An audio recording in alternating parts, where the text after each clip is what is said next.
Imagine Chris Brown tickets cost $100 today. You want to buy a ticket to the concert, but you don't have all of the money right now. You also think the ticket prices are going to go up very soon. So here's the deal. You can pay a $10 deposit today to reserve the ticket and lock in the price of $100 as long as you buy it by Friday. Now, if the ticket prices go up to $150, no worries. You still only have to pay $100, and the ticket seller has to honor the deal. They have to respect it. They have to keep their word. On the flip side, if the ticket price drops to $75, you don't get a refund on your deposit, and you have to respect it. You have to honor the deal, and you have to keep your word. As some would say, a deal's a deal. Or in other words, we have a contract, an options contract. Listen to this. When you hear someone say, an options contract gives you the right, but not the obligation, to buy or sell a stock at a specific price before a certain date, I want you to think of making a deposit on those Chris Brown tickets to lock in a price without agreeing to buy the ticket. You can choose to buy it, but you're not obligated. Remember, if you choose not to buy it, you can't have your deposit back. A deal's a deal.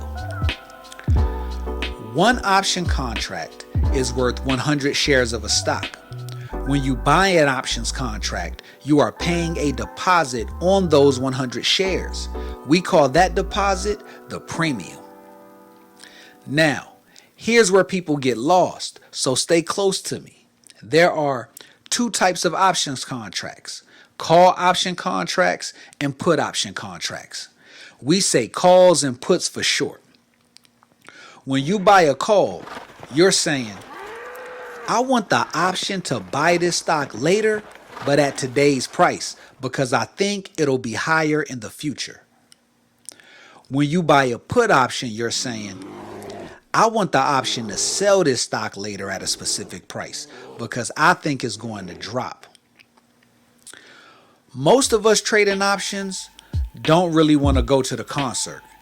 We want to resell the tickets for more than we paid for them. Options allows us to put a deposit down and to lock in a target price and sell the tickets to someone else before the concert starts. If we're right, the value of our options go up and we make profit. If we're wrong, the value of our option goes down and you take a loss. A deal's a deal.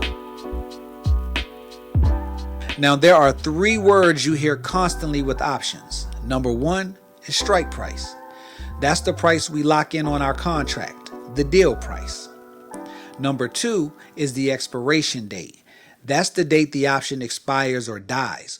Once the concert starts, all sales are final. No exchanges, no refunds. It's literally like an expired coupon at that point, so timing matters.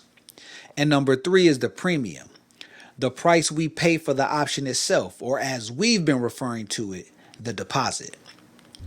These three keywords allow us to understand the math of options trading. Are we taking a loss? Are we breaking even? Or are we making a profit?